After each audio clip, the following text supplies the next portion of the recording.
Baik, Bismillah, Assalamualaikum warahmatullahi wabarakatuh. Waalaikumsalam Waalaikumsalam warahmatullahi wabarakatuh. Innal hamdalillah nahmaduhu wa nasta'inuhu wa nastaghfiruh wa na'udzu billahi min syururi anfusina wa min sayyiati a'malina. May yahdihillahu fala mudhillalah wa may yudhlilhu fala hadiyalah. Asyhadu an la ilaha illallah wahdahu la syarikalah wa asyhadu anna Muhammadan abduhu wa rasuluh la nabiyya ba'dah, amma ba'd. Pertama-tama marilah kita panjatkan puji syukur kehadirat Allah Subhanahu wa taala atas limpahan rahmat yang tak terhingga kepada kita. Nah, kita masih dapat melaksanakan ibadah kita sehari-hari. Sholawat serta salam kita sanjungkan kepada Nabi besar kita Muhammad sallallahu alaihi wasallam dan juga kepada keluarga beliau dan sahabat-sahabat beliau serta tabi'un dan tabi'in, dan mudah-mudahan pada kita juga.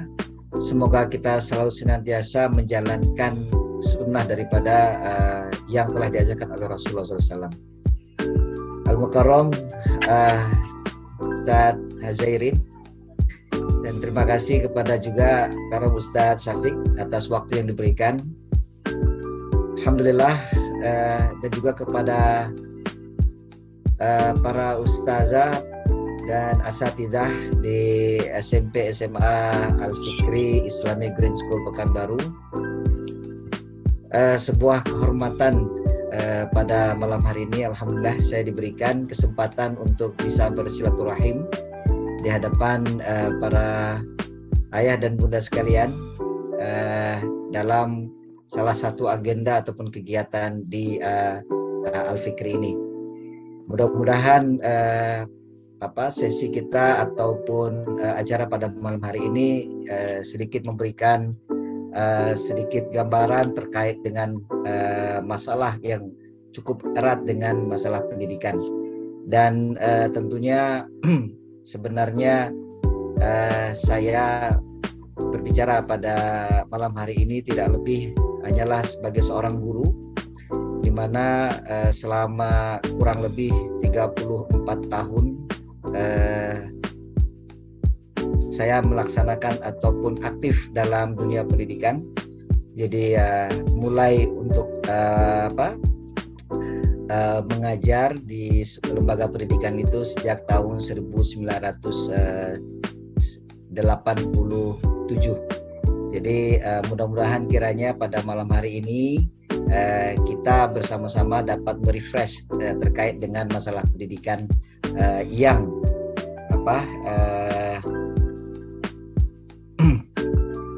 yang nantinya insya Allah mudah-mudahan bermanfaat. Saya mencoba untuk share screen.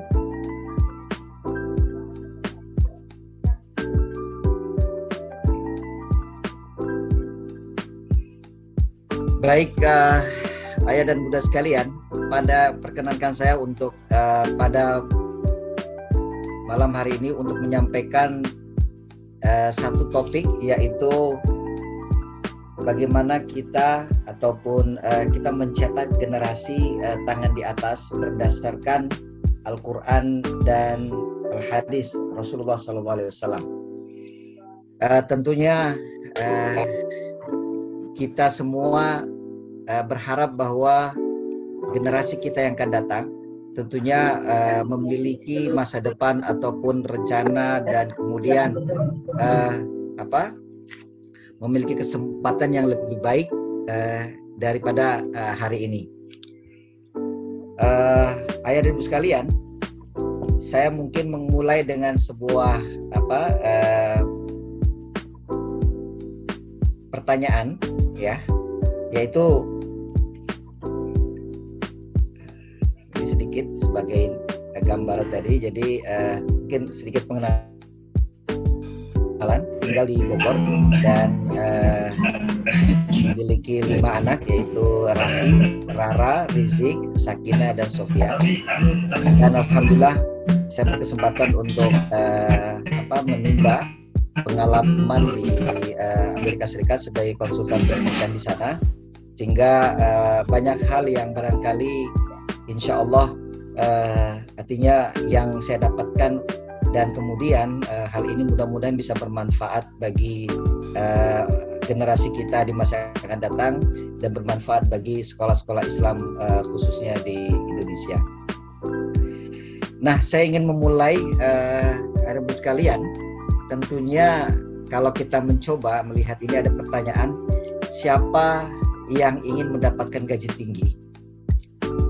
Tentunya kalau pertanyaan ini kira-kira di antara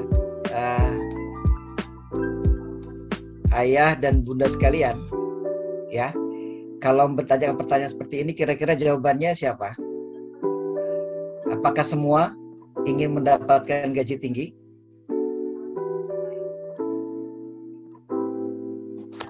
Ya Ustadz. Oke.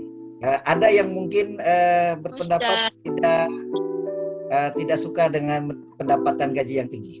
Ada di antara ayah dan bunda sekalian? Sepakat semua ingin dapat gaji tinggi? Ya Ustadz. Baik. Kalau seandainya pertanyaan pertama adalah siapa yang ingin dapat gaji tinggi? Tentunya semuanya ingin mendapatkan gaji yang tinggi. Namun ada pertanyaan yang kedua, yaitu siapa di antara kita yang ingin mampu menggaji tinggi? Kira-kira setelah ada pertanyaan yang kedua ini, apabila di suatu hari nanti anak-anak kita mendapatkan ataupun mulai menjalankan kehidupannya dan kemudian ada dua pilihan. Kira-kira ayah dan bunda sekalian, apakah memilih yang pertama ataukah memilih yang kedua? Yang kedua. Yang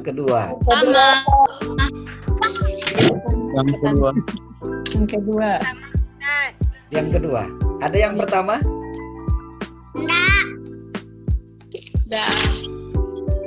Baik.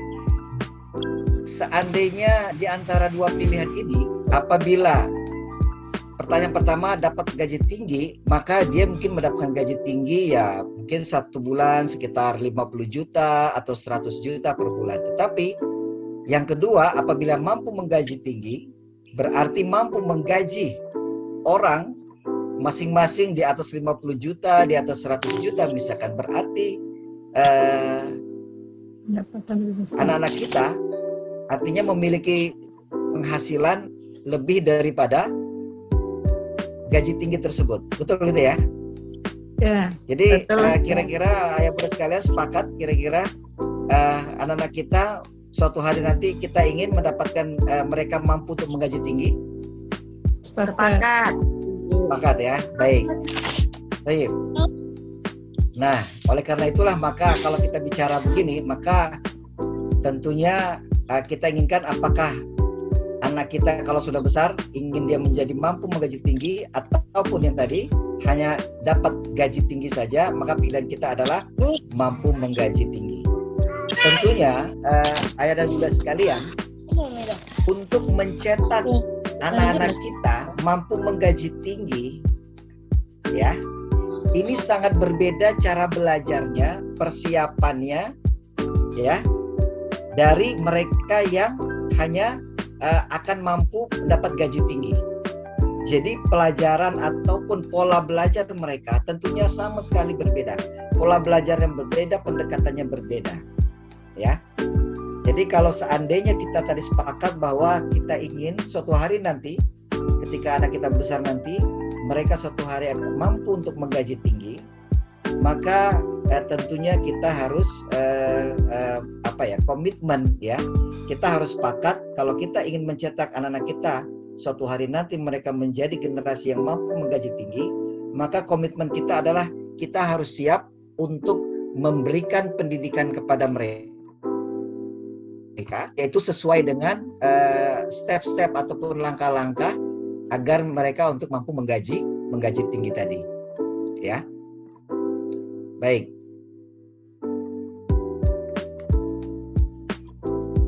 Ya. Tentunya kalau kita bicara tentang generasi yang mampu menggaji tinggi, maka ini adalah sesuai dengan sabda Rasulullah SAW, al-yadul ulya khairun minal yadis sufla, yaitu tangan di atas lebih baik daripada tangan di bawah. Nah, oleh sebab itulah ayah dan bunda sekalian, kalau kita bicara tentang generasi kita ke depan, lalu di sini ada kalimat see the future, change the future. Kita lihat masa depan dan kemudian kita mencoba untuk merubah masa depan tersebut.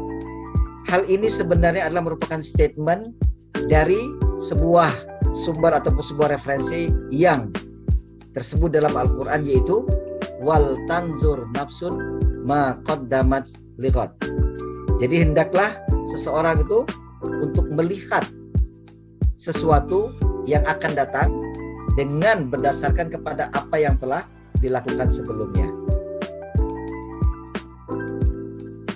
Nah, di sini saya ingin menyampaikan bahwa di dalam dunia pendidikan, ya, ini sebenarnya ada dua sistem, ya, yang tentunya terjadi di permukaan bumi ini.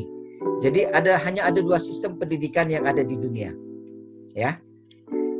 Sistem yang pertama adalah tadi, yaitu sistem pendidikan untuk mencetak generasi owner ataupun generasi bos, generasi tangan di atas.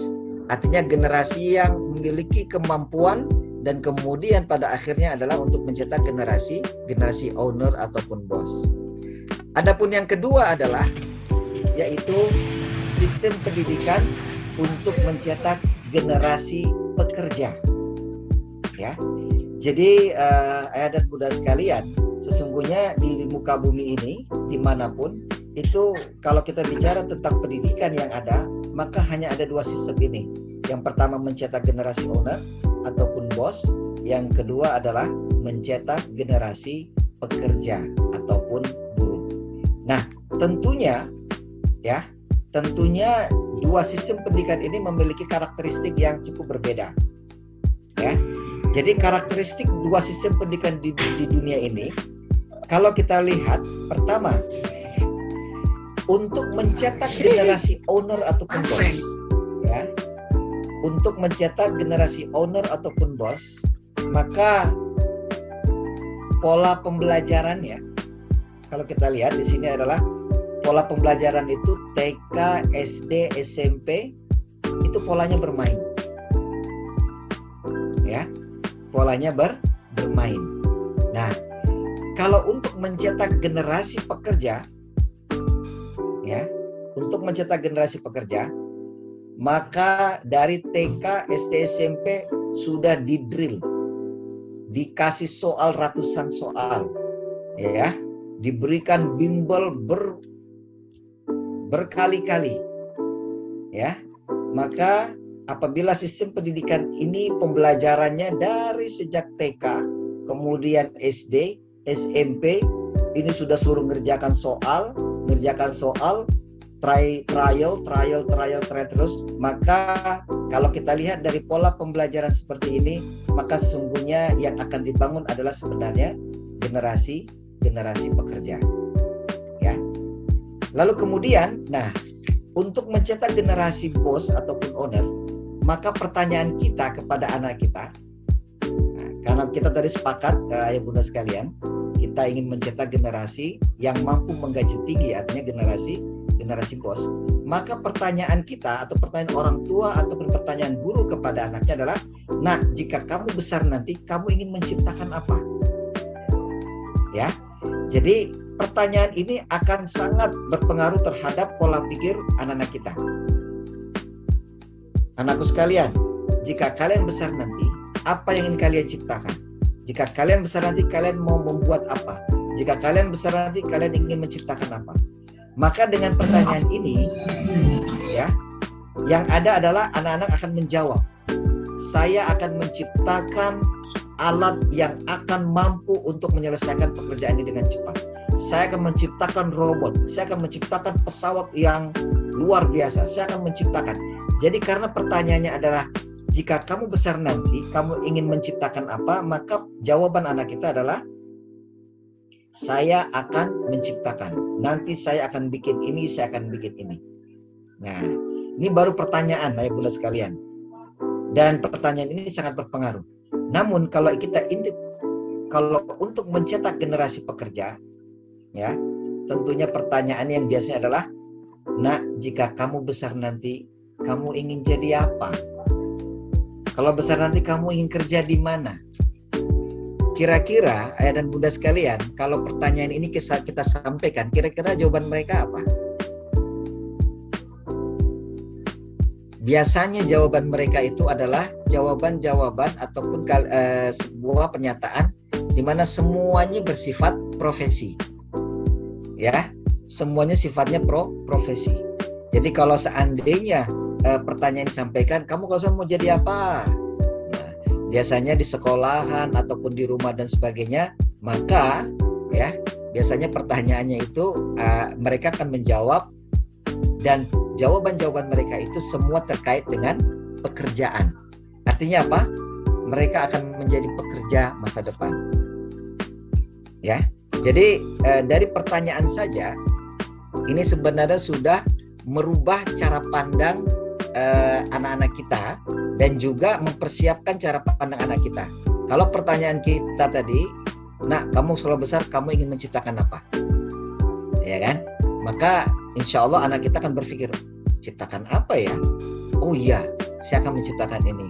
Nah, tapi kalau seandainya misalkan, nak, kamu kalau besar mau jadi apa? Kalau besar kamu mau kerja di mana? Ya sudah, nanti kalau selesai di sini, kamu kemudian setelah itu kuliah nanti kamu kerja nilai kamu baik, selesai nanti kamu bisa masuk ke perguruan tinggi favorit. Setelah nanti masuk di perguruan tinggi favorit, yang penting kamu belajar dengan baik, nak, nanti IPK kamu tinggi. Selesai, kalau seandainya nanti IPK kamu tinggi, bahasa Inggris kamu bagus, komputer kamu bagus, insya Allah kamu bisa masuk perusahaan asing misalkan. Biasanya begitu orientasi ataupun arahnya. Sehingga akhirnya yang akan terbersit adalah setelah selesai pendidikan maka siap-siap untuk mencari pekerjaan. Ya. Ini adalah merupakan karakteristiknya, ya.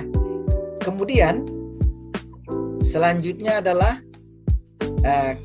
kalau kita mencoba untuk mengilustrasikan misalkan, ya.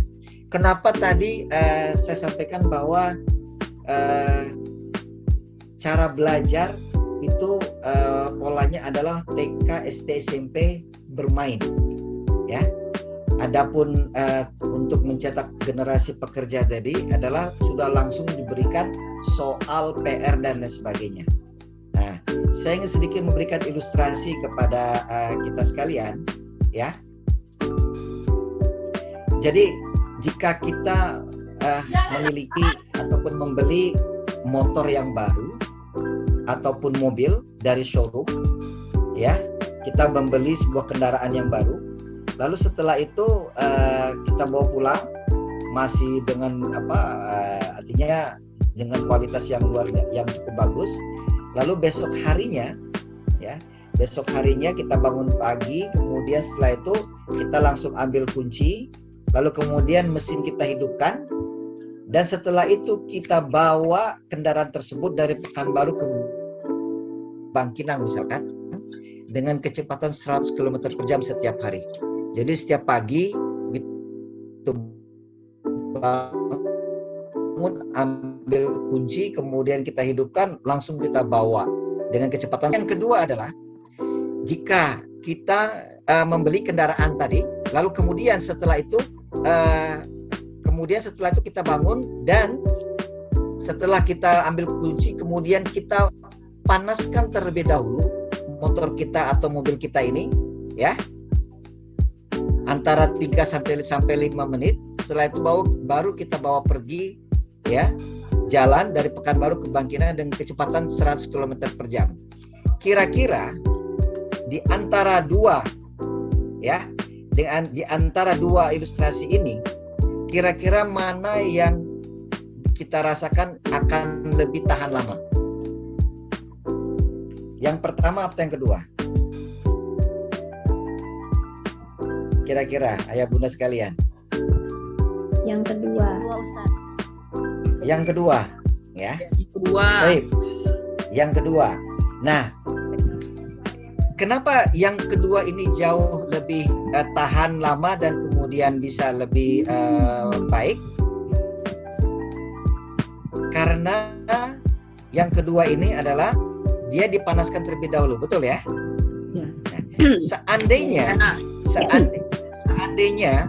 ayah dan bunda sekalian, seandainya kita tahu bahwa yang lebih baik itu adalah yang nomor 2, tetapi yang kita lakukan adalah yang pertama.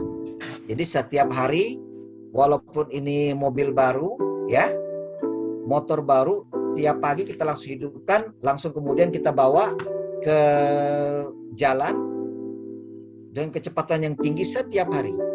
Kira-kira dengan perlakuan seperti ini setiap hari, kira-kira apa yang akan terjadi dengan kendaraan ini setelah 1 bulan? Kira-kira terjadi penurunan mesin? Ya, terjadi penurunan mesin. Ya, kalau misalkan kita lakukan ini setiap hari dalam 1 bulan, kita aktif 25 hari, 26 hari, kita gunakan seperti ini terus, ya, berkelanjutan. Dan tanpa dipanaskan, begitu habis kena misalkan hujan langsung hidupkan, langsung bawa lagi. Kira-kira kalau sudah 2 bulan, kira-kira kondisinya gimana? Lebih turun lagi, ya kan? Lalu kemudian kita lakukan lagi pelaksanaan itu, kita pakai lagi sampai 3 bulan, 4 bulan, 5 bulan, 6 bulan. Kira-kira bagaimana kondisi mesinnya? Kira-kira masih dalam kondisi yang prima atau tidak? Ya, tentunya berarti permasalahannya kondisi mesin pasti akan turun. Ya, kira-kira kalau sudah perlakuan ini kita lakukan terus sampai 1 tahun, kira-kira bagaimana kondisi mesin kita? Kondisi mobil kita, ya? Kemungkinan kondisinya adalah motor ataupun mobil ini rusak, betul ya? Kalau seandainya kondisi itu kita pakai, kita paksakan lagi terus tanpa kita istirahatkan, kita paksa terus sampai 1 tahun lebih, apa yang terjadi? Bisa jadi mobil ini sudah tidak bisa digunakan lagi, ya. Nah, ayah dan bunda sekalian, kalau seandainya mesin ataupun motor ini kita perlakukan seperti itu berkali-kali, berbulan-bulan, maka ketika dia kondisinya rusak, lalu kemudian kita bawa ke bengkel, lalu setelah itu kita ganti spare partnya, maka kendaraan itu akan bisa kita gunakan lagi. Betul ya? Tapi coba seandainya kalau ini anak manusia, ya, anak manusia yang ketika dia baru terlahir, kemudian baru hidup, setelah itu dia baru melihat kanan, kiri, baru mau melihat kehidupan, lalu kita katakan, kamu duduk dulu. Kamu sudah umur 4 tahun. Kamu harus baca tulis. Kamu harus bisa calistung. Malu kalau nggak bisa membaca, nggak bisa nulis. Duduk dulu. Jangan main dulu sebelum ini selesai. Kira-kira bagaimana perasaan si anak tadi? Begitu dia mau jalan, mau kemana? Aku mau main. Sini dulu, belajar dulu. Pokoknya sebelum ini selesai tidak boleh main. Akhirnya itu anak begitu dia mau keluar nggak jadi. Dia harus duduk, harus mengikuti perintah. Kemudian dia harus baca, ya. Keesokan harinya dia kepingin lari lagi, pas mau keluar lagi, mau kemana? Sini dulu, udah bisa baca belum? Belum, duduk dulu. Begitu seterusnya. Setelah itu masuklah dia di SD. Kemudian setelah dia masuk di SD, lalu kemudian diberikan PR ini, PR itu, dan lain sebagainya. Begitu sampai dibawa tas itu sampai di sampai kelelahan ke rumah, lalu begitu sampai di rumah ditanya pula oleh kita, nah tadi kamu belajar apa? Ada PR apa tidak? bilang gimana gitu kan. Ada, oke. Duduk dulu, kerjakan dulu PR. Sebelum selesai, tidak boleh main. Akhirnya si anak itu pun harus mengerjakan PR terlebih dahulu, baru setelah itu dia boleh main. Keesokan harinya begitu selesai dibawa lagi ke sekolahan, kemudian pulangnya bawa PR lagi. Kira-kira kondisi ini kira-kira ngegas apa tidak? Kira-kira kalau seandainya ini dilakukan seperti ini, kira-kira berapa kecepatan yang dilakukan oleh anak ini? Ya. Nah, tidak lama kemudian ada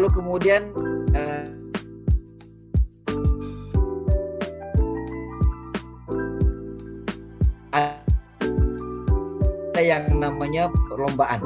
Wah, katakan bahwa kalian akan mengikuti olimpiade perlombaan sains dan matematika misalkan. Maka semuanya harus belajar dengan baik. Gitu ya. Lalu kira-kira setelah itu apa yang dilakukan oleh anak-anak? Maka semua mereka akan belajar mati-matian. Mengikuti tingkat kecamatan ternyata lolos.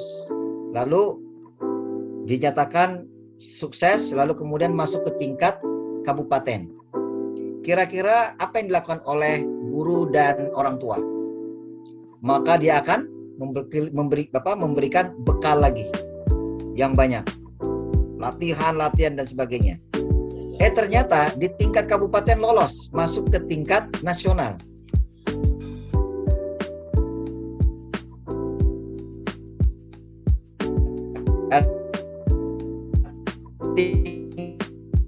Tingkat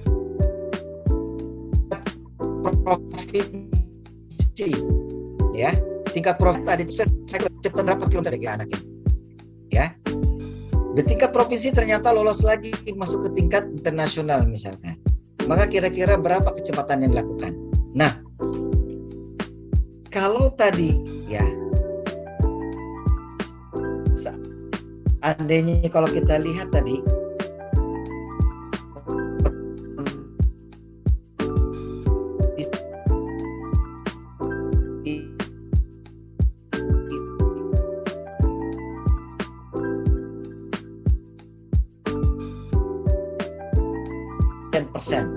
bahkan kadang-kadang sudah bisa sudah mulai batuk-batuk dan sebagainya. Lalu bagaimana dengan anak yang baru lahir lalu kemudian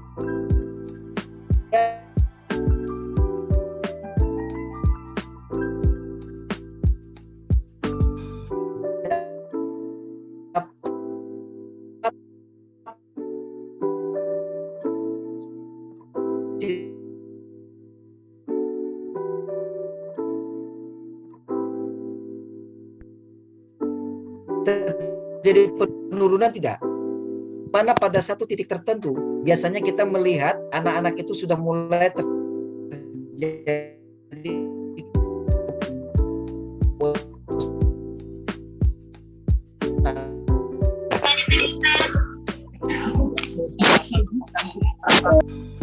Suaranya putus-putus, Ustadz. Jaringan sepertinya nih, Bu. Lalu kemudian akhirnya coba sebentar saya ini.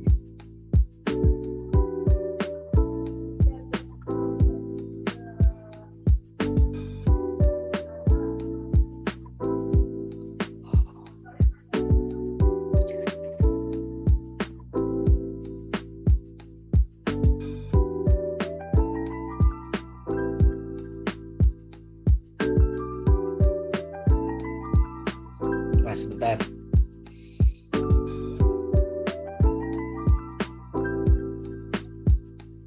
Halo, bisa terdengar, Sat? Sudah, Sat. Alhamdulillah. Oke. Baik tadi ya. Saya lanjutkan. Jadi kalau tadi kita melihat bahwa jika tadi mesin ya itu kita perlakukan di awal tanpa ada pemanasan, maka kondisi mesin itu dalam kurun waktu 1-2 tahun akan terjadi penurunan mesin dan sebagainya. Nah, begitu juga anak manusia. Ya, begitu juga seorang anak apabila kondisi mereka itu sebenarnya belum siap untuk menerima sebuah beban dan lain sebagainya, maka apabila pada kondisi mereka itu belum cukup siap untuk menerima beban-beban yang cukup berat, maka apabila itu diperlakukan sedemikian rupa, maka yang terjadi adalah bahwa terjadinya penurunan kemampuan daripada anak tersebut. Oleh karena itulah kalau kita coba cermati dari sebuah hadis Rasulullah SAW, ya, kalau kita coba perhatikan, ya, ketika seorang anak usia 7 tahun dia tidak sholat, kira-kira apakah dia berdosa? Ya, tentunya dia belum berdosa, ya kan?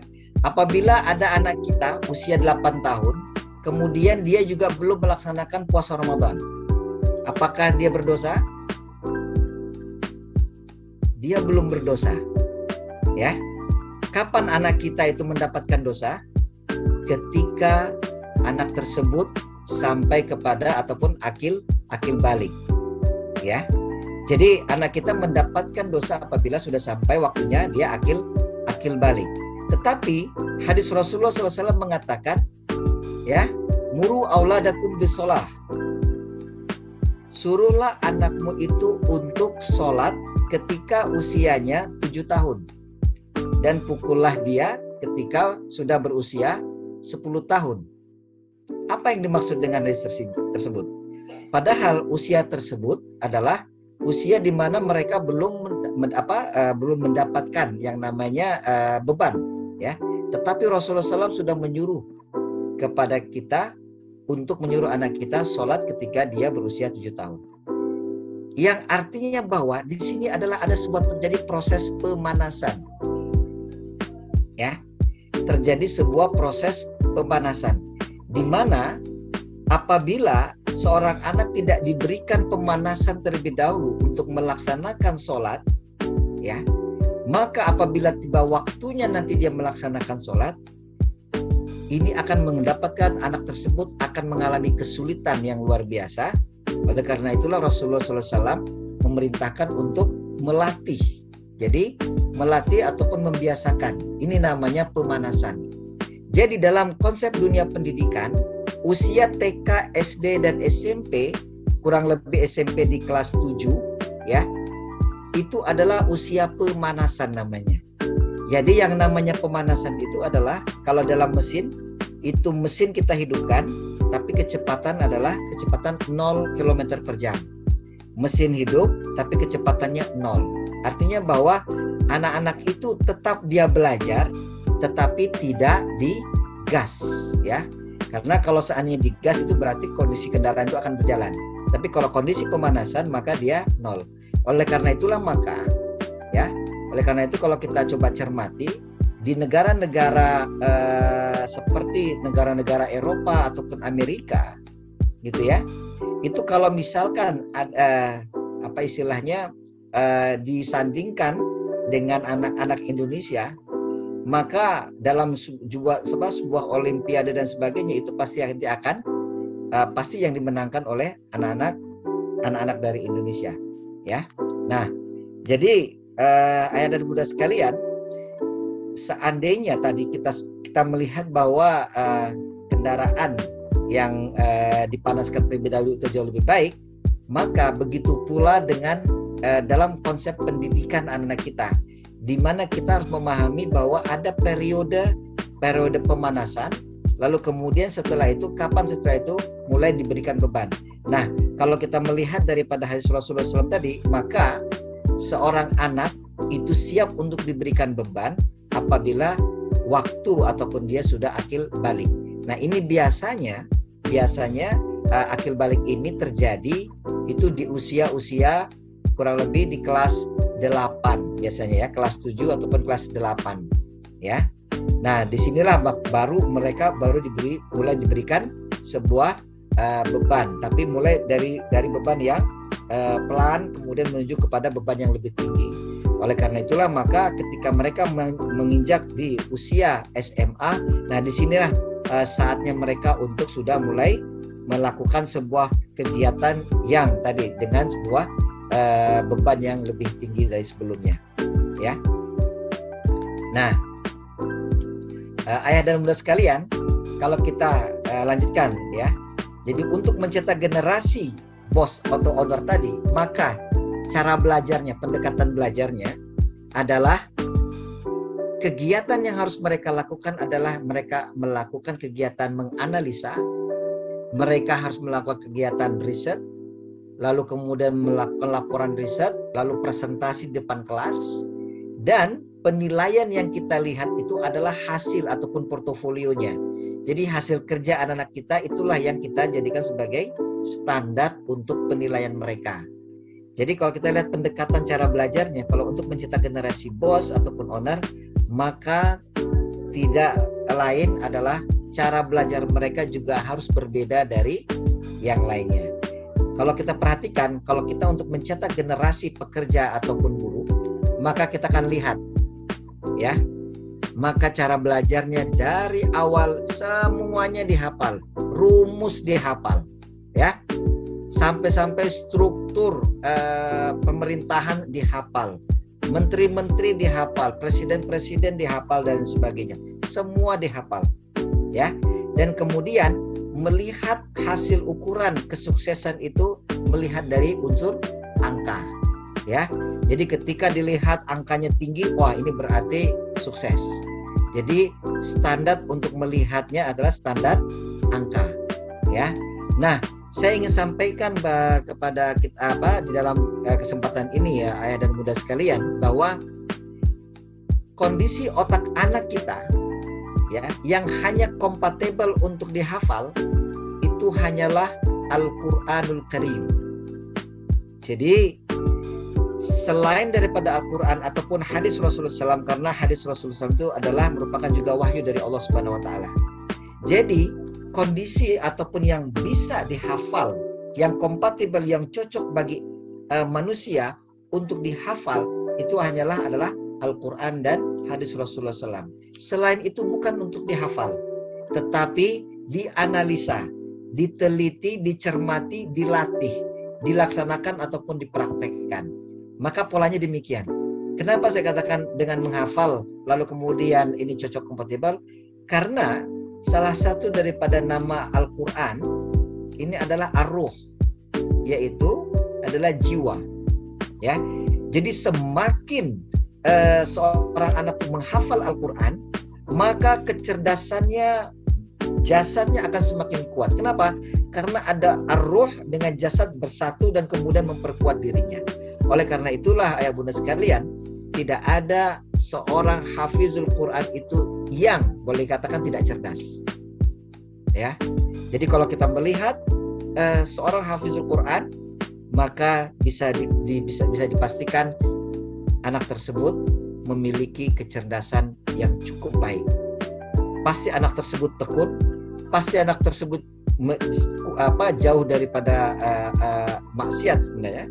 Kemudian pasti anak ini memiliki kemampuan. Kenapa? Karena tidak semua orang mampu untuk menghafal. Oleh karena itulah maka beberapa perguruan tinggi, ya, baik di Indonesia maupun di luar negeri, itu bahkan memberikan jalur khusus bagi penghafal Al-Quran, ya. Jalur khusus bagi penghafal Al-Quran. Kenapa? Karena setiap anak yang mampu menghafal Quran bisa dikategorikan ataupun bisa dipastikan mereka memiliki kecerdasan yang cukup baik. Adapun jadi kalau di sini kita lihat bahwa kemampuan ataupun hafalan yang baik buat anak-anak kita adalah ketika dia menghafal Al-Quran ataupun hadis Rasulullah SAW. Adapun yang lainnya, matematika, fisika, kimia dan sebagainya, itu bukanlah dihafal, tetapi dipraktekkan, dianalisa dan sebagainya. Pendekatan belajar, ya, ayah dan bunda sekalian, ya. Nah, kalau kita mau coba melihat bahwa ini cara pandang, kalau kita untuk mencetak generasi pekerja ataupun buruh, Maka ketika kita melihat nilai ataupun pemberian nilai itu, pola pembelajarannya itu pasti semacam judgment. Jadi menghakimi. Kenapa kamu nilainya cuma sekian, gitu ya? Jadi inilah scoring is a judgment. Ini sudut pandang untuk mencetak generasi pekerja ataupun buruh. Tetapi kalau untuk mencetak generasi owner ataupun bos, maka penilaian itu adalah sebuah motivasi. Insya Allah nak, kamu bisa. Jadi kamu bisa melakukan ini.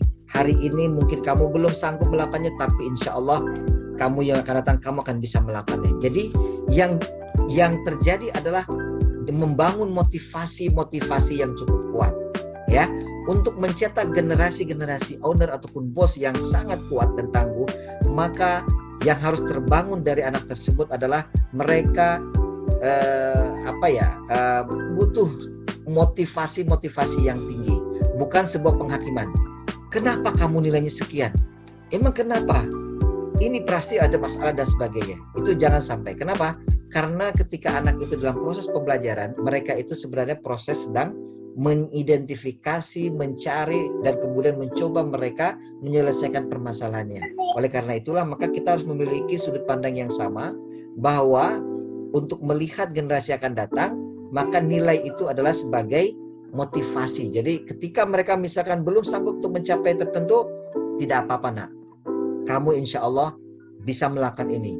Saat ini kamu baru sampai sekian, tidak ada masalah. Jadi yang kita berikan adalah motivasi, dorongan kepada anak-anak kita, ya. Nah tadi seperti yang saya sampaikan, bahwa kalau kita bicara tadi terkait dengan masalah anak-anak tadi, siapakah kira-kira juara Olimpiade Sains atau Matematika tingkat dunia? Ya, jadi kalau kita coba cermati di dunia ini, kalau kita dengarkan ini ada lomba di sana, lomba di sini, ya, ada tingkat nasional dan kemudian tingkat internasional. Maka ketika kita bawa Olimpiade Sains dan Matematika tingkat dunia, siapa kira-kira yang akan memenangkan daripada kompetisi ini? Ya, biasanya, gitu ya, yang memenangkan itu biasanya adalah dari Indonesia, kemudian Singapura, ataupun Korea, ataupun Jepang, Cina, Malaysia, biasanya demikian. Intinya adalah bahwa yang memenangkan, ya, Olimpiade Sains Matematika tingkat dunia itu biasanya adalah Asia. Ya, pernahkah ayah dan bunda sekalian pernah tahu juara sains Olimpiade Eropa itu Amerika 30 tahun ke belakang? Maka jawabannya belum kita temukan. Para juara tersebut itu berasal dari Eropa ataupun Amerika, ya. Nah, kalau kita lihat tadi yang juara adalah dari Asia, baik dari Indonesia tampil, dari Singapura, kemudian dari Korea, Jepang, Cina, gitu ya. Itu dari Asia. Tapi dari Eropa, Amerika tidak tampil. Pertanyaan selanjutnya adalah, hari ini yang jadi astronot itu astronot dunia dari mana? Pusat antariksa ada di NASA, ada di Amerika. Astronotnya berasal dari Eropa, Amerika, Rusia, ya. Jadi secara kalau kita lihat dari jumlah para astronot dunia, mayoritas berasal dari sana. Kemudian siapa yang menciptakan Microsoft? Ya kan? Yang menciptakan Microsoft, ya, Bill Gates. Ya. Siapa yang menciptakan Yahoo? Berasal dari mana? Juga dari Amerika. Siapa yang menciptakan Google?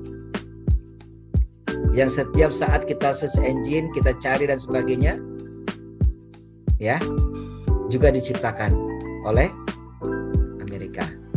Yang menciptakan Facebook siapa? Yang sudah sekian tahun kita gunakan, ya, Mark Zuckerberg dari Eropa. Yang siapa yang menciptakan WhatsApp yang selama ini kita pakai dan sebagainya? Juga dari sana. Siapa yang menulis buku-buku textbook asing? Mungkin ayah bunda ada yang kuliah sebelumnya, kemudian melanjutkan di S2, kemudian S3. Ketika kita mendapatkan textbook asing, penulisnya dari mana? Biasanya dari Amerika, dari Eropa, ya. Penulis kelas dunia, ya. Penulis novel-novel kelas dunia dari mana? Biasanya dari Eropa, ya. Nah, apakah mereka tadi, ya, bunda sekalian, apakah mereka semua ini adalah juara Olimpiade Sains Matematika sebelumnya? Tidak, ya, mereka tidak. Nah, lalu kira-kira apakah kita tahu di manakah mereka sang juara Olimpiade dunia itu sejak 30 tahun yang lalu sampai sekarang? Ada tidak? Mereka ada.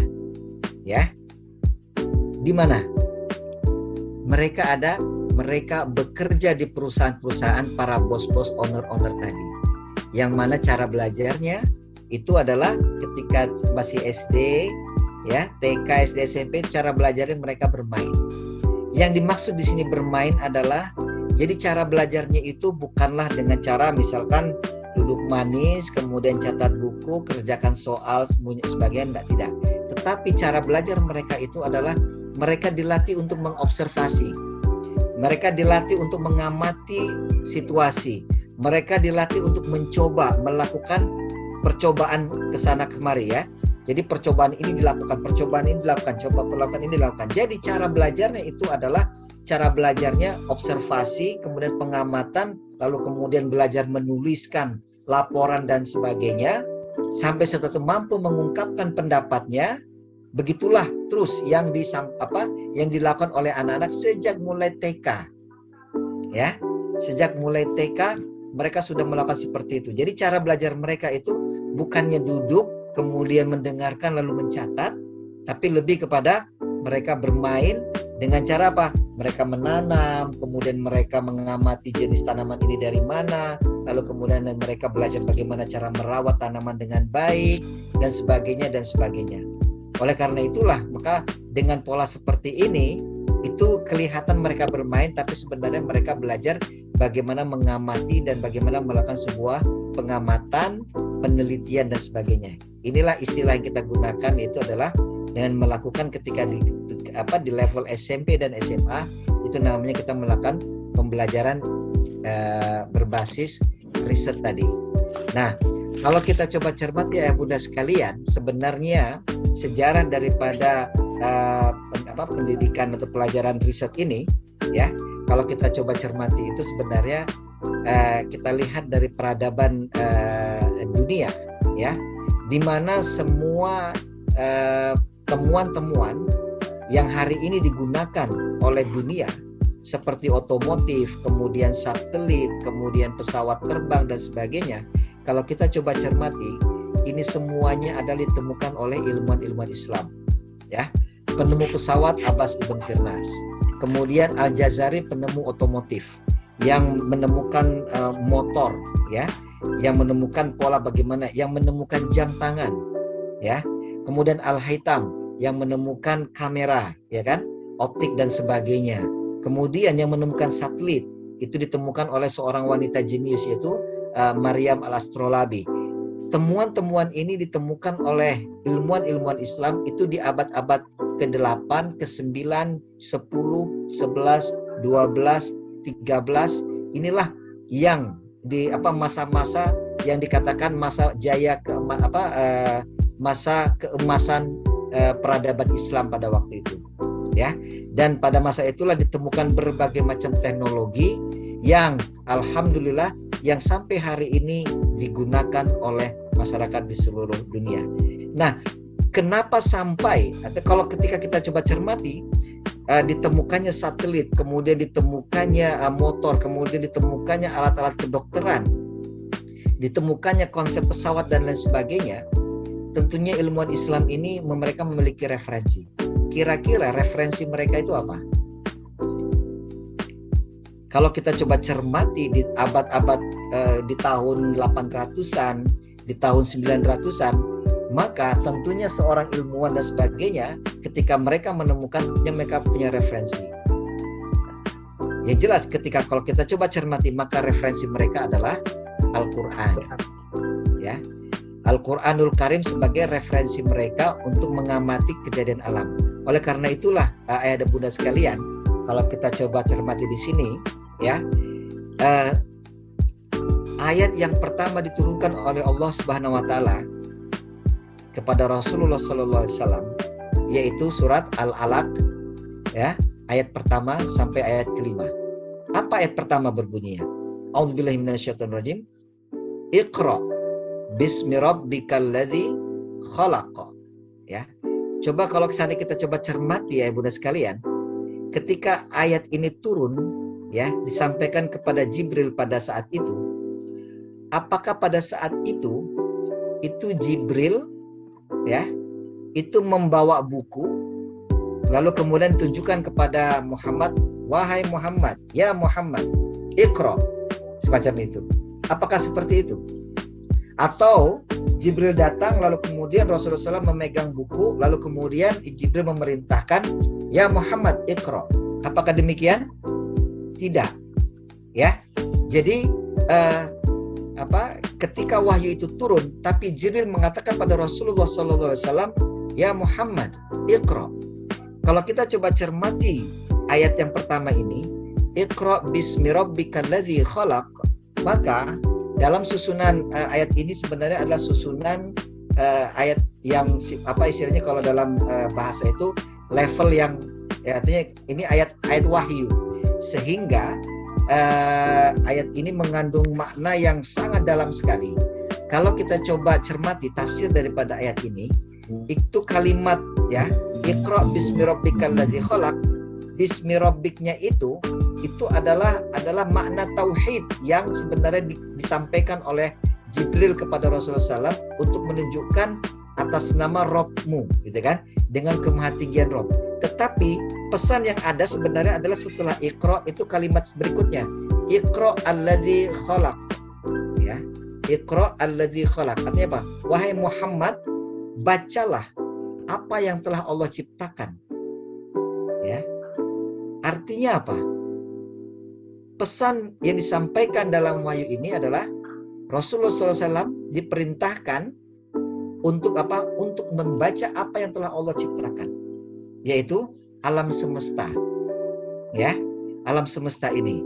Tapi karena ini adalah tujuannya adalah tauhid, maka kalimat bismi rabbiknya itu didahulukan dengan kemahatinggian sumu, ya, rabbik yang mengatur segala macam alam semesta ini. Jadi kalau kita coba cermati ini, ayat inilah yang kemudian ditangkap oleh para ulama ataupun ilmuwan-ilmuwan Islam terdahulu, sehingga akhirnya dengan membaca Al-Quran, dengan mengamati signal-signal, kalau dalam bahasa Arab itu ayatun, tanda-tanda, gitu ya, ataupun signal-signal, maka berbagai macam sumber ilmu pengetahuan itu ada dalam Al-Quran, lalu kemudian diolah oleh mereka, akhirnya mereka pun melakukan istilahnya mendapatkan temuan-temuan yang baru, dan itulah yang akhirnya temuan itu mereka mereka susun, mereka tulis, dan kemudian menjadi manuskrip penting yang hari ini digunakan oleh umat, artinya manusia di seluruh dunia. Jadi kalau kita coba cermati ayah dan bunda sekalian, bahwa pendekatan pembelajaran berbasis riset ataupun penelitian ini sebenarnya adalah sebuah konsep pembelajaran yang sebenarnya sudah dilakukan ataupun yang pertama kali dilakukan oleh ilmuwan-ilmuwan ataupun oleh umat Islam di abad ke-9, 10, 11, 12, 13. Namun pada saat abad ke-14 gitu ya, pada saat abad ke-14 ketika terjadi perang, lalu kemudian Islam kalah, lalu setelah itu yang terjadi apa? Khazanah ilmu pengetahuan yang dimiliki umat Islam itu semua dirampok dibawa ke Eropa. Nah, ketika dibawa ke Eropa, lalu kemudian yang dilakukan oleh masyarakat Eropa pada waktu itu adalah mereka melanjutkan tradisi apa yang dilakukan oleh umat Islam sebelumnya, ya, mereka melakukan tradisi tersebut, lalu kemudian setelah itu mereka kaji lebih jauh referensi-referensi tersebut, sampai akhirnya mereka mencoba mengkaji ulang, mereka mencari ulang.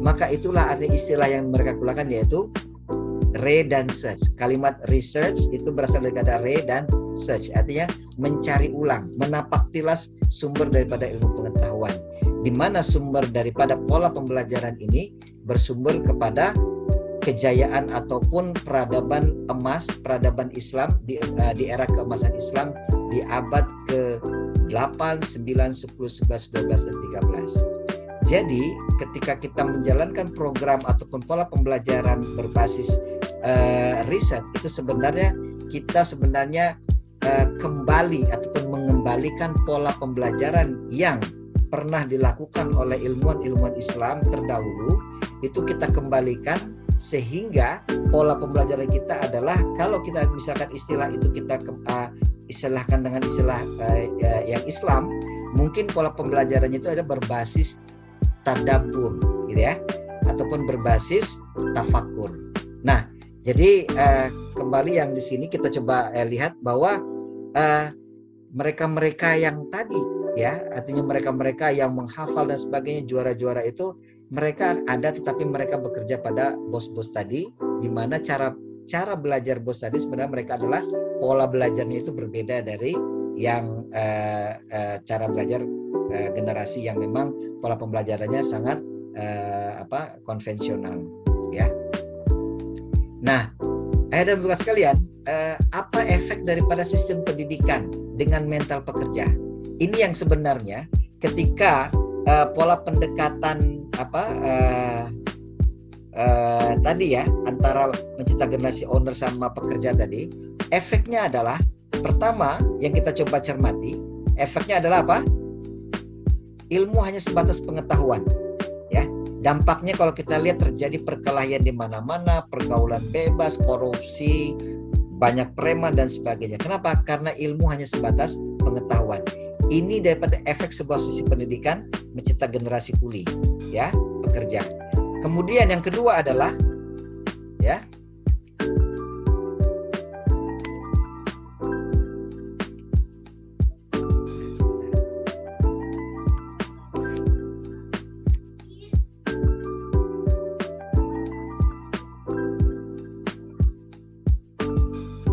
yang kedua adalah pasti money oriented.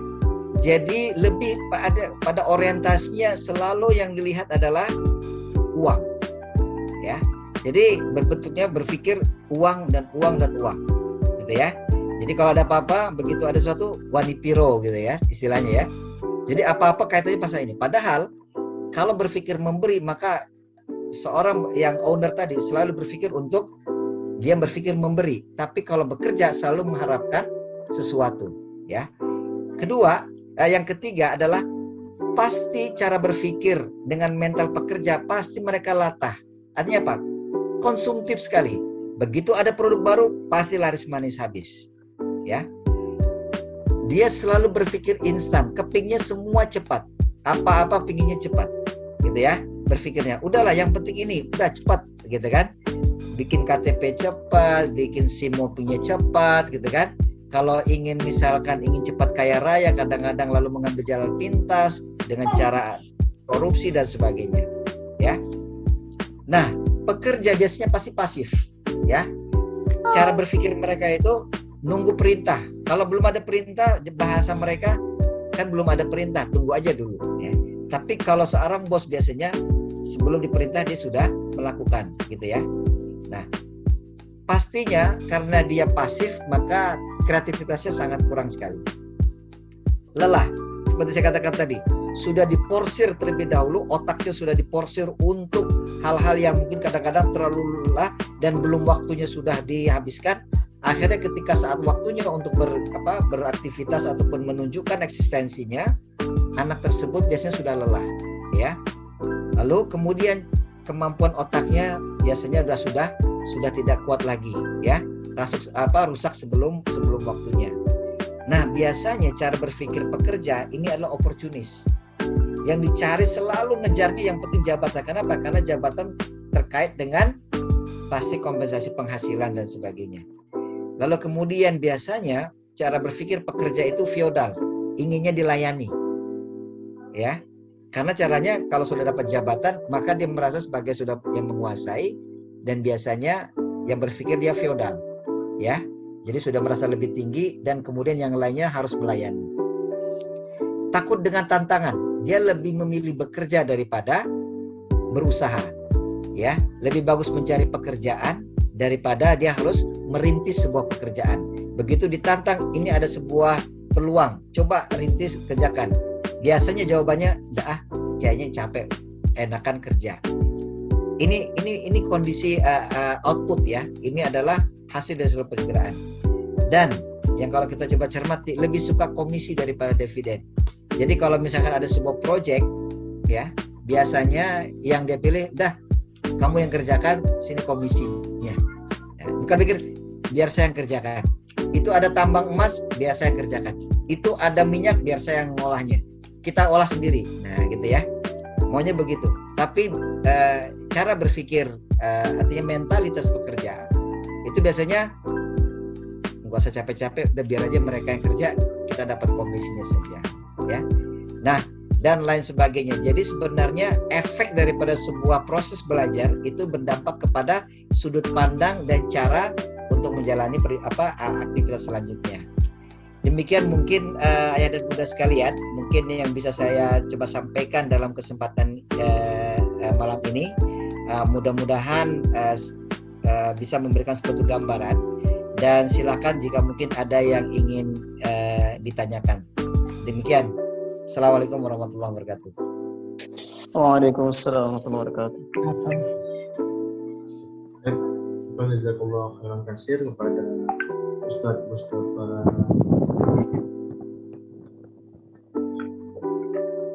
Selanjutnya sesi tanya jawab ya Ustaz. Mungkin kita batasi aja yang masuk. Ya. Maksimal 2 lah ya. Boleh. Ibu-ibu yang ingin bertanya, saya persilakan.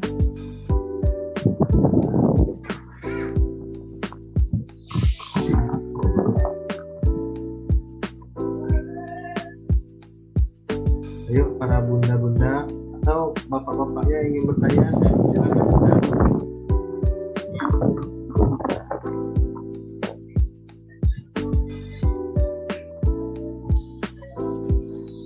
Baik Ustaz, boleh saya bertanya? Tafadhol. Baik, bismillahirrahmanirrahim. Assalamualaikum warahmatullahi wabarakatuh. Waalaikumsalam warahmatullahi wabarakatuh. Ini ada sebuah pertanyaan dari wali murid. Jadi saya hanya cuma menyampaikan saja. Kebetulan wali murid kelas 7 menanggapi dari yang Ustaz sampaikan tentang masa anak SD, masa anak SD sampai TK sampai SMP itu adalah waktunya mereka bermain. Kalau kita lihat di kondisi kita pada saat sekarang ini, orang tua sekarang banyak menemukan kecemasan terhadap anaknya. Kenapa saya katakan demikian? Ketika di saat sekarang ini kondisi sekolah sudah tidak diperbolehkan untuk bertatap muka, sementara anak sibuk dengan pembelajarannya dengan sebuah handphone, maka ketakutan yang kami rasakan sebagai orang tua itu semakin meningkat. Kenapa? Semakin banyak anak yang lepas dari pantauan dari guru, pantauan dari guru dan orang tua dan komunitas orang tua, maka semakin sulit kami mengondisikan anak kami ini. Entah dia itu betul belajar daring atau tidak, dan materi yang mereka sampaikan di sekolah pun juga tidak begitu cepat mereka terima di dalam pemikiran mereka. Nah, ini menimbulkan sebuah kecemasan. Bagaimana kami tidak mencari sebuah lembaga atau les bagaimana anak ini bisa belajar. Sementara kita lihat kondisi di luar sana, kita banyak anak-anak yang mungkin dari putus sekolah, takutnya anak kita ini ikut-ikutan dengan mereka, membawa dengan mereka karena kita berikan kebebasan tadi untuk bermain. Nah, bagaimana Ustadz kita sebagai orang tua Yang pertama, mengendalikan hal seperti itu agar kita tidak jatuh pada kekhawatiran yang begitu dalam tentang anak kita ini masa depannya bagaimana, seperti apa. Dan yang kedua, bagaimana anak kita ini tidak terlalu terbawa arus oleh kawan-kawannya ini dan hal buruk nanti di lingkungan luar anak kita. Mereka bermain gitu. Sementara di sekolah mereka tidak bisa bertatap muka. Bagaimana menanggapi hal tersebut, Ustaz? Baik, jazakallah khairan Ayah atas pertanyaan ini, dan ini sangat pertanyaan yang sangat penting sekali bagi kita untuk saya coba tekankan. Jadi sebenarnya yang perlu saya coba terangkan ataupun kuatkan di sini adalah kata bermain ini ya. Jadi kata bermain. Jadi ini adalah sebuah yang saya katakan pola, tapi pola belajar bukan berarti bermain di sini bukan berarti dimaksudkan itu mereka tidak memiliki kegiatan apa-apa lalu mereka suka mereka lalu yang istilahnya main ke sana, main kemari, ngobrol sana dengan segala macam yang tanpa ada sebuah pola yang istilahnya yang tepat gitu ya. Jadi yang dimaksud dalam pola bermain di sini adalah ayah sekalian. Jadi anak-anak kita ini dia polanya bukan pola menghafal dalam belajar.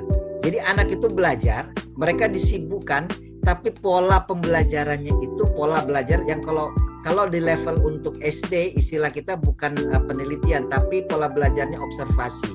Ada polanya belajarnya itu diberikan proyek oleh gurunya. Jadi anak-anak itu diberikan sebuah aktivitas bukan untuk dia misalkan menatap misalkan berjam-jam misalkan di depan layar komputernya ataupun hanya untuk diam berjam-jam begitu atau bahkan dilepas begitu saja, tidak. Tetapi aktivitasnya itu dalam bentuk seperti observasi atau membuat sebuah karya. Jadi pola belajarnya itu tidak serius seperti yang selama ini terjadi. Diberikan soal, diberikan buku, kemudian suruh ngerjakan biar nggak kemana-mana, gitu kan? Bukan seperti itu. Tapi yang dimaksud dengan pola bermain di sini itu adalah anak-anak kita itu melakukan aktivitas belajarnya itu dengan cara mereka mengobservasi. Misalkan, coba perhatikan tanaman ini setiap hari ya. Kalian coba perhatikan bagaimana proses tumbuhnya tanaman ini. Nanti kalian coba cermati kira-kira kapan tanaman ini tumbuh ya.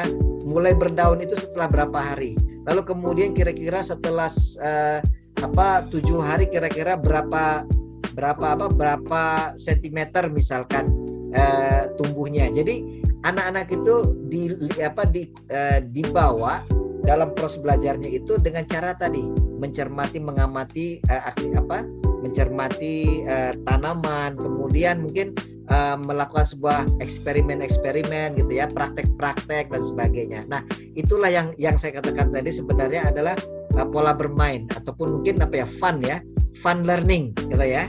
Jadi pola pembelajaran yang menyenangkan. Kalau seandainya anak itu dilepas tanpa ada panduan oleh guru, tanpa ada panduan yang jelas, ya tentunya itu sangat mengkhawatirkan bagi kita. Jadi sebenarnya ketika anak-anak itu diberikan ruang untuk mengeksplor, mengamati apa yang ada di sekitarnya, kemudian mungkin diberikan sebuah proyek-proyek yang sesuai dengan tingkatannya masing-masing gitu ya. Jadi bagaimana mencermati tumbuhnya, misalnya kalau tingkat SD itu bagaimana proses tumbuhnya kacang hijau misalkan. Lalu bagaimana caranya kita menanam bawang misalkan. Bagaimana caranya kita menanam sebuah pohon dan sebagainya. Ya. Nah, jadi kalau kita coba lihat di sini di sini digambarkan ya. Jadi anak-anak itu punya proyek ya. Contoh misalkan di sini dilihat kita grade 7 itu kehidupan tanaman. Jadi anak-anak kita nanti melakukan penelitian.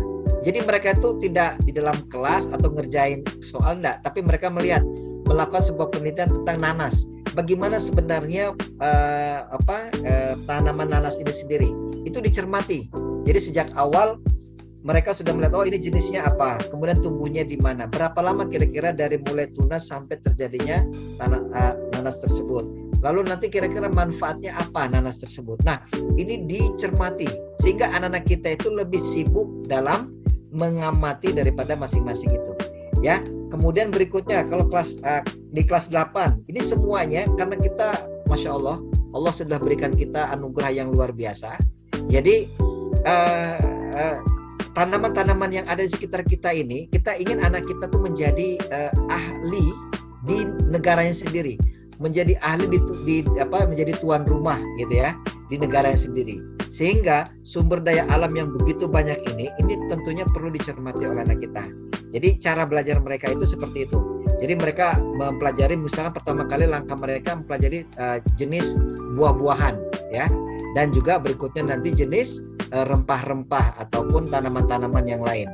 Nah di sini kalau kita coba lihat ya, aktivitas mereka untuk kelas 7 misalkan 2 bulan pertama mereka melakukan penelitian tentang nanas. Lalu kemudian berikutnya lagi 2 bulan berikutnya pengamatan terhadap pepaya untuk kelas 7. Kalau kelas 8 yang dicermati adalah lidah buaya.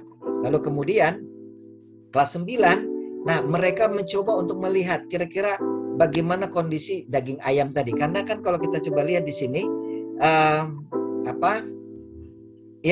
jadi mereka itu ayam 29 hari dari anak tiba-tiba udah besar. Wah, itu kan berarti kan ada sesuatu. Kenapa kok ayam ini dalam kurun waktu 29 hari, 30 hari sudah langsung bisa siap? Oh ternyata ayam tersebut diberikan suntikan gitu kan, suntikan hormon untuk bisa cepat. Nah ini kadang-kadang berpengaruh terhadap perkembangan anak kita, sehingga kalau kita coba cermati hari ini banyak sekali anak-anak kita itu yang ya masih kecil, tapi mereka kalau anak perempuan kita bisa temukan biasanya itu usia-usia umur 9 tahun bahkan 10 tahun itu sudah haid misalkan. Nah hal yang semacam ini itu sebenarnya kenapa hal itu bisa terjadi, padahal kalau kita lihat dari sisi waktunya itu sebenarnya belum waktunya, tapi karena gini ya, karena faktor makanan yang dikonsumsi maka mereka akhirnya berkembang ataupun ini matang sebelum waktunya gitu ya, prematur dia. Jadi anak itu dia matang secara fisik ya. Jadi fisiknya sudah matang, lalu kemudian dia menstruasi, tapi sebenarnya secara psikologis anak itu belum siap karena sebenarnya belum waktunya. Tapi karena konsumsi asumsi makanan yang hormon tadi terlalu banyak sehingga mempengaruhi. Nah, yang begini itu nanti diteliti oleh anak-anak kita. Kenapa demikian? Kenapa demikian? Nah, ini pola yang saya katakan ini adalah tadi ada istilahnya ada fun, active learning ya. Jadi pembelajaran aktif. Jadi demikian terkait dengan pola pembelajaran yang kita lakukan untuk anak-anak kita. Jadi tidak kita tinggalkanlah pola-pola yang hanya sekedar baca buku, nulis buku, atau kalau dulu istilahnya CBSA, catat buku sampai habis gitu kan. Itu kita coba mulai berpindah dengan pola tadi. Jadi anak kita itu memang kita harus sibukkan dia dengan aktivitas yang bermanfaat. Nah, jadi maksud saya adalah pola bermain di sini memang tentunya peran sekolah hari ini cukup penting untuk bagaimana mendampingi anak-anak ketika berada di rumah dengan aktivitas-aktivitas yang menyibukkan mereka dengan sesuatu yang sangat produktif. Demikian. Jadi bukan dengan cara bermain tanpa ada ini, dan sehingga ini satu hal juga karena mereka menggunakan teknologi hari ini, menggunakan gadget dan sebagainya, maka kita mencoba untuk menyibukkan mereka untuk mencari informasi-informasi penting dari teknologi yang ada dari internet itu, sehingga tidak ya boleh katakan kalaulah risetnya banyak ya, jadi biasanya itu kalau sudah itu kan proses pembelajaran riset itu kan pertama mereka referencing dulu, biasanya mereka mencari sumber informasi dulu. Setelah dapat sumber informasi mereka diajarkan bagaimana cara mengumpulkan informasi tersebut. Setelah itu mereka melakukan penelitian, maka mereka mempraktekkan di lapangan. Setelah mereka melakukan praktek, mereka cermati, lalu nanti mereka membuat laporan. Nah, ini laporannya secara tertulis. Jadi mereka sudah membuat laporan penelitian. Setelah mereka membuat laporan penelitian, maka nanti mereka wajib mempresentasikan. Jadi pola seperti ini terus berlanjut. Nanti riset lagi, analisa lagi, referencing lagi, cari referensi, penelitian, bikin laporan, presentasi. Begitu seterusnya dan seterusnya. Demikian ya yang dimaksud tadi dengan bagaimana mengantisipasi anak-anak itu dengan kondisi yang sekarang. Mudah-mudahan bisa menjawab. Okay, thank you, Ustaz. That's a great pola, and I like it, and I'm so happy that Al-Fikri have a program like that. Insyaallah, masya Allah. Thank you, insyaallah. Jadi dengan with all our doa, insyaallah we can make it happen, insyaallah. Nah, di sini kita lihat ya. Jadi timeline-nya sudah dibuat oleh teman-teman, jadi oleh guru-guru kita. Jadi sejak bulan Juli itu sudah ada aktivitas. Jadi bagaimana mereka untuk menyiapkan, ada topik introduction-nya, kemudian organizing titles-nya, variabelnya, timeline dibuat, lalu setelah itu nanti mulai menulis pelan-pelan, ada literatur, kemudian doing research-nya 2 pekan, setelah itu menganalisa, lalu membuat laporan. Beginilah. Jadi mudah-mudahan anak kita nanti itu ketika mereka di perguruan tinggi ataupun apa, itu sudah tidak lagi asing dengan sebuah proses istilahnya membuat sebuah laporan-laporan ilmiah semacam itu. Dan Masya Allah, artinya anak-anak kita luar biasa, mereka punya kemampuan yang sangat luar biasa. Permasalahannya ada kadang-kadang potensi mereka ini tidak kita kita tidak kembangkan dari awal, sehingga akhirnya kemampuan nulisnya susah gitu ya. Begitu memanfaatkan teknologi hanya untuk sesuatu yang kurang efektif dan bermanfaat. Nah, demikian.